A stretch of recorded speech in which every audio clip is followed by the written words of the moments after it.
as said, I will announce the first solo presentation of the day. From boom to doom and gloom. That was quite a tongue breaker that I practiced for a little bit. How over-tourism, which we already spoke about, can go wild and transform destinations and communities into unsustainable and unlivable places. But also, how can we turn that tide? It'll be an interesting presentation by someone who asked me to introduce her as a wow factor, an amazing person, absolutely fantastic. I told you I would do it, so I do. She has over 20 years of experience in 75 different countries, and I'm happy to welcome on stage the CEO and founder at Aptamind Partners, Aradhana Khowala. Thank you so much. Thank you. Good luck.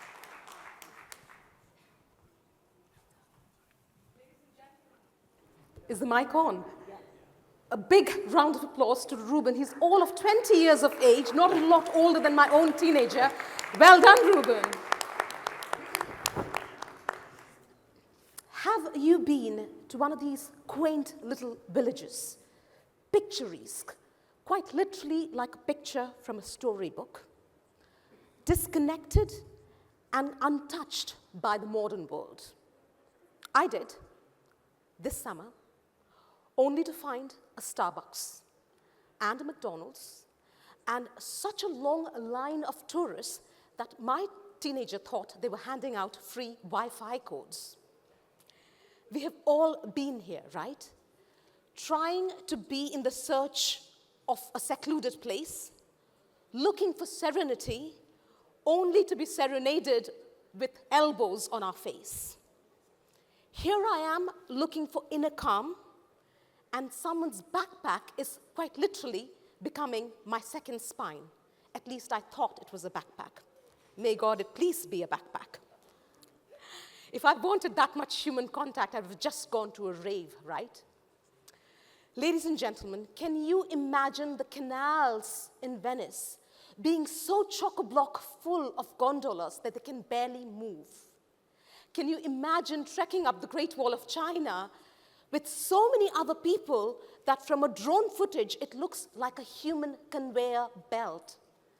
Let me tell you, you don't have to imagine it anymore because it is not the future, it is the present reality. Now, let me make it very clear that I'm not saying that you should take up bird watching in your own backyards because the local pigeon is a marvel on its own. And I'm also not saying that we should possibly spread rumors that the pyramids of Giza was built by aliens and that they get really offended and curse you if you take too many selfies, although there is an idea there.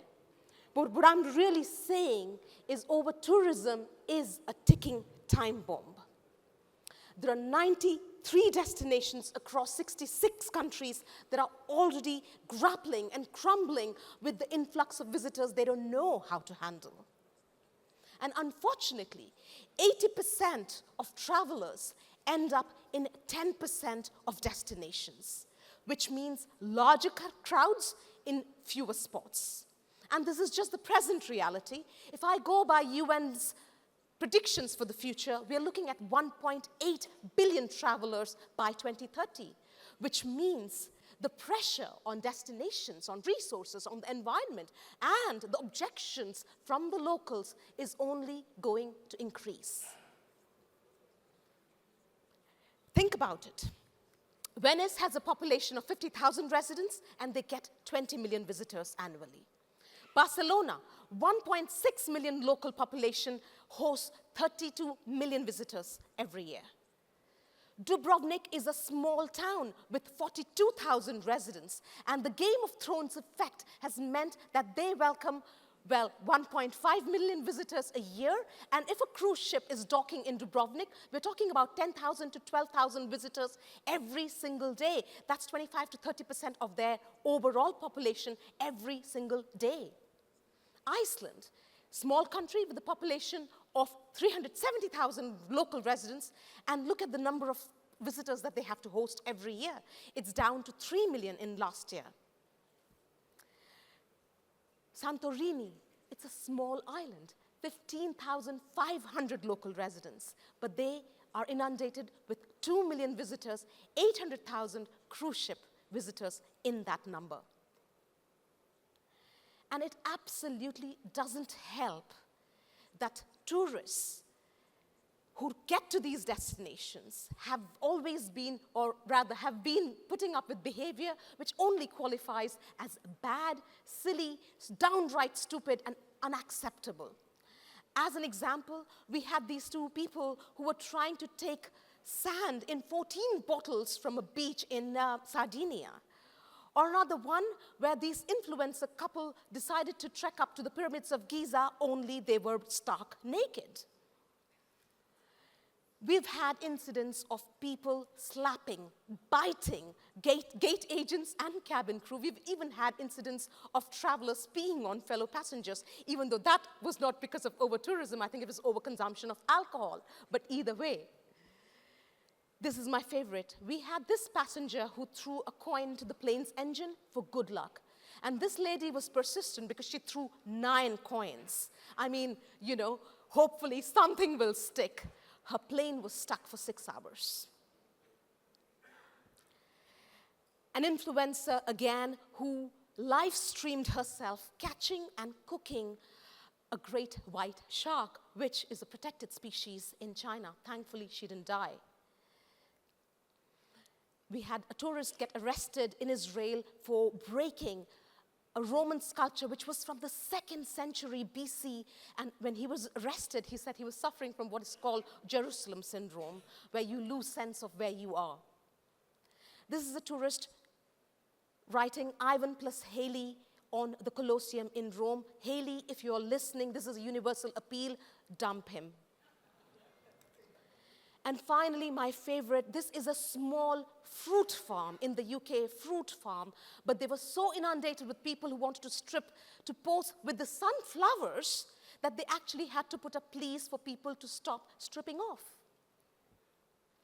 And it doesn't help because our celebrities are also not role modeling good behavior. This is Pierce Brosnan, who was fined for trying to get into the thermal areas in the Yellowstone National Park, which only goes up to 2,500 degrees centigrade. He would have evaporated. Or Arnold Schwarzenegger, who was caught for inappropriate behavior while trying to hide a watch. This is in Munich airport. There is no surprise then that the locals are rising up the very thing, or against the very thing that put their cities on the map, tourism. They are protesting on the streets, they're taking down, they're marching, they're spraying tourists who are eating in restaurants with water guns.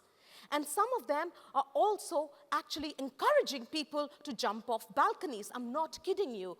Balconing is a real thing where you are so piss drunk that you are then jumping off from 1st, 2nd, or 3rd floor balconies into the pool. Those who make it into water are okay, some don't. We have 16 fatalities every year with people who are balconing. Just for some context, a lot less people die of shark bites everywhere around the world.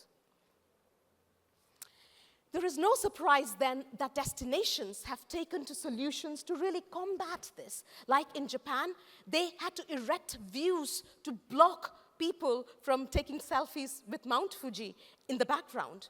Or in Austria, Hallstatt, another village where they actually put up a fence so tourists would not be blocking the views. Well, tourists would not be only crowding the little village to take selfies. And we've had a lot of diversification strategy by destinations, like Slovenia wants to make sure people are going to places beyond Ljubljana and Lake Bled. So they are promoting places like Soka Valley and Maribor. Or Japan is asking people to visit places other than Kyoto, Tokyo, and Osaka, like Toshuku and Kyushu or Shokoku. New Zealand is doing exactly the same. There are other places like Taranaki and Catlins, a lot beyond Queenstown and Rotorua.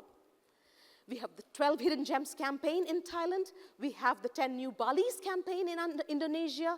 And then we have places like Machu Picchu who are putting a ban on the number of people who can actually visit these places. Rwanda is doing exactly the same with the number of permits that they issue for gorilla watching every year or every day. Here's a thought. All of us need a license to drive to make sure we are safe on the roads for ourselves and for others, right? What if we had certifications which allow you to be a good traveler, especially if you're traveling to a destination that needs to conserve its environment and its local culture and history? Just a thought. Or have days which is only for locals, so you take some pressure off, especially highly visited destinations. Listen, I'm not here to rant or bemoan the crosses I bear, because I know everyone wants to do better. We want to do better as tourists, destinations want to do better, governments want to do better. So what is the solution? Let me give you a few. Starting with destination stewardship. Reimagine your tourism model with an approach that balances the need of the visitors with your needs as a destination and the needs of your local community. If you can break down tourism into smaller, more localized experiences, you can do a much better job of managing the visitor numbers. And also, you can ensure that the benefit of tourism is then equitably distributed. Move from volume to value and quantity to quality. Change the definition of success and explicitly reject unmanaged growth. Number 3, reimagine and reinvent public spaces as the heart of every community. Build for your locals, and the tourists will come. It is when we start focusing on tourism that we overlook the needs of the people who live in a location. Start with them and work with them, and you can't go wrong. Finally, tech to the rescue. Today, we have the technology to facilitate visitor flows in real time. We have the technology for crowd control. Every destination needs to have a tech team that is working on responsive and effective management, that is monitoring trends, visitor numbers, and environmental impact of those visitors. And apart from the tech team, you need a task force who are agile and who can be rapidly deployed for adaptation measures on real-time data. And finally, over-tourism is not an isolated phenomenon. There have been industries who have faced this problem, so let's learn from other industries. Think about it. Anyone who lives in an urban center, we had problems with traffic, right? We learned to control traffic with urban management. We came up with dynamic pricing, we came up with off-peak hours, we came up with pedestrian zones. There are solutions out there. Fishing and resource depletion became a problem, so we set quotas. We created marine protected areas and enforced regulations. There are solutions if we want them. Deforestation, habitat loss. This was a real problem in Costa Rica, many parts of the Amazon rainforest, and we have come up with solutions for it, like sustainable forestry, like reforestation projects and management plans. All of this demonstrate that it is possible to balance economic activity with sustainability.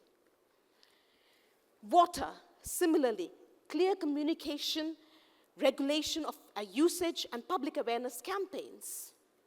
And finally, gentrification, public health, schooling.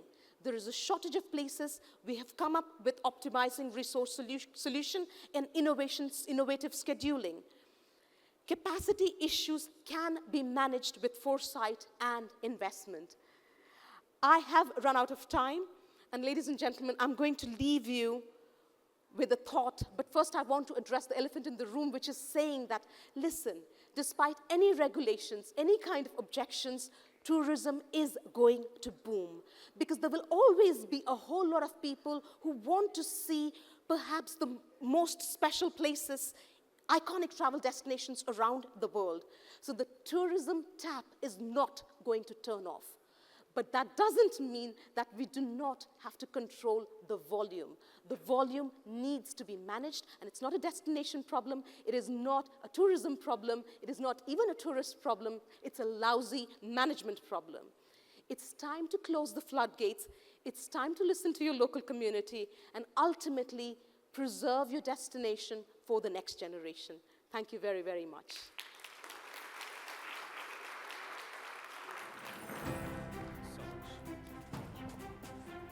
Thank you very much, Aradhana, for your beautiful presentation. Important message and very interesting examples for sure.